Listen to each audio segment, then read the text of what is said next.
Ito po yung magandang ginawa.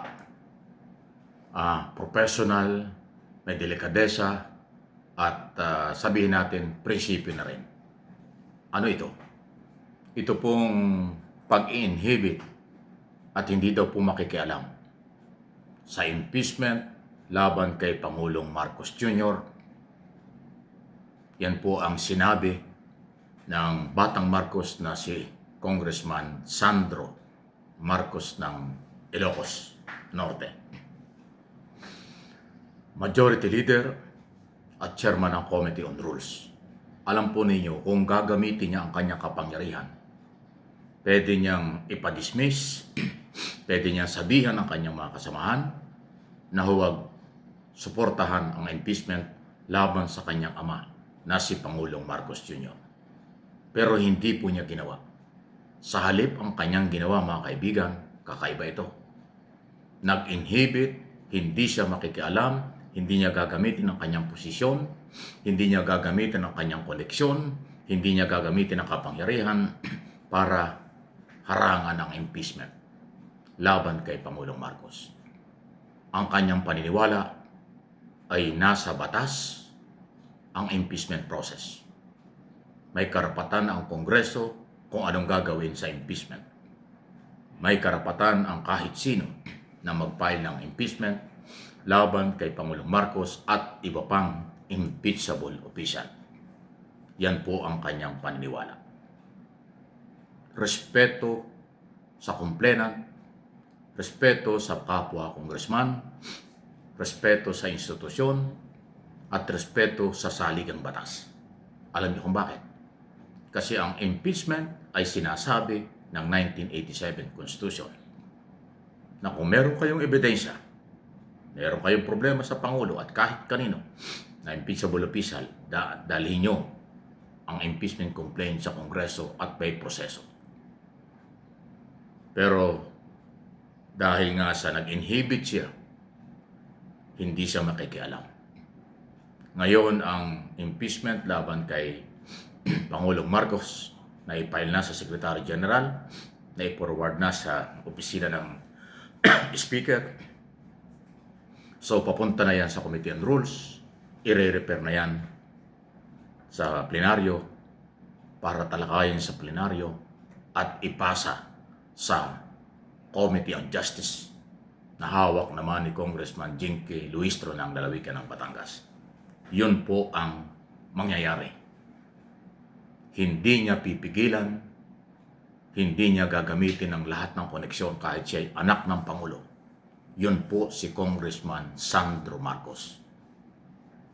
Para sa akin, iyan ay tama. Para hindi pag-isipan na gagamitin ang kapangyarihan.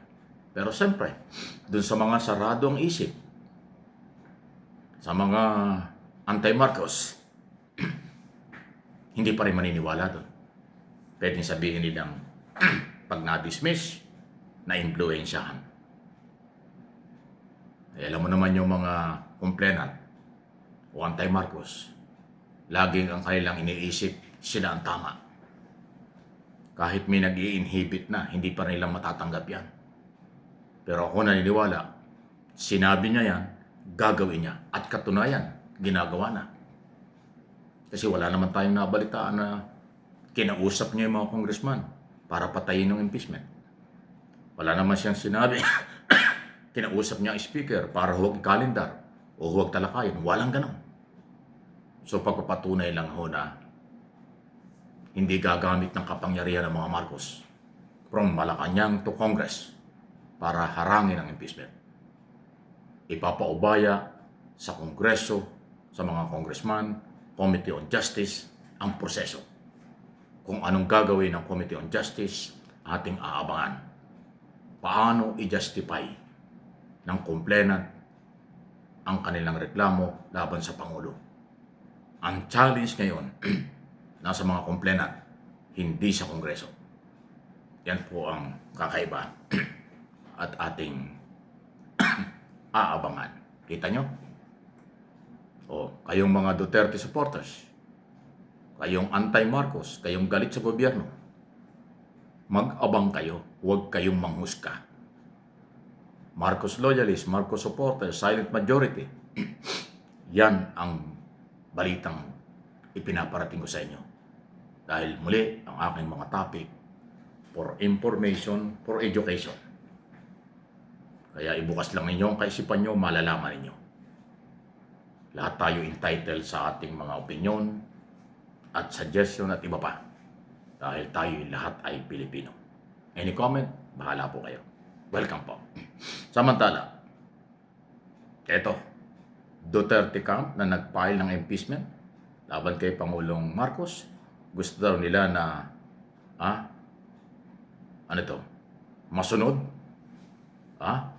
ang kanilang dapat na gawin at proseso ay sinusunod na nga po.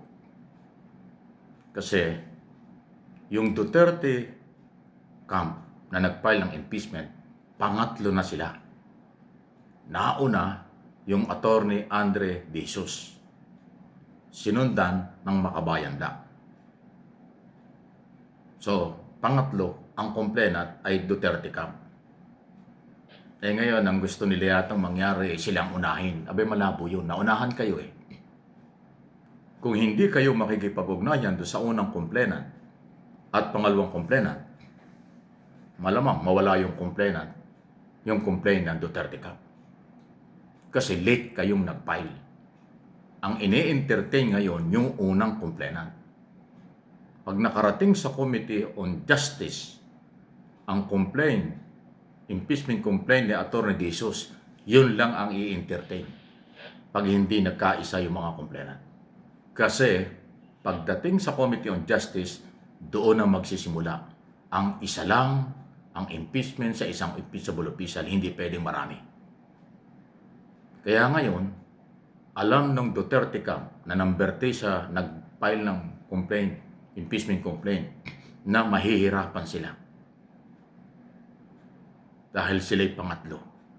Hindi pwedeng tatlong impeachment complaint ang i-entertain ng Kongreso, especially ng Committee on Justice. Bawal yun, isa lang. Kaya ang dapat ginawa nung lahat ng complainant, pinag-isa. Nagkaisa sila. Ay naunahan sila ni Atty. De Jesus. May problema na sila ngayon. Kaya kung yung mapapansin, naggagalaiti yung mga grupo ni Chavez Singson, Mike Defensor at yung kailang mga abogado. Puro kayo salita kasi kulang kayo sa galaw. Mabagal kayong gumalaw. Naunahan kayo. Ngayon, kung ang gusto niyo palabasin, kayo ang i-entertain. Huwag daw i-entertain si Jesus at saka yung iba. Dahil sila daw ang lehitimong complainant. Abay, nakakalukuhan na pagkaganyan. Hindi nyo pwedeng turuan ng Kongreso. Kung sino ang una, yun ang unahin. Hindi pwedeng pangalawa, hindi pwedeng pangatlo. Ngayon, kung pag-iisahin, may pag-asa pa. Pero pag nadiwa-hiwalay kayo, reject yan, sigurado. Yan ang totoo para sa lahat ng ating mga kababayan. For information at education ito.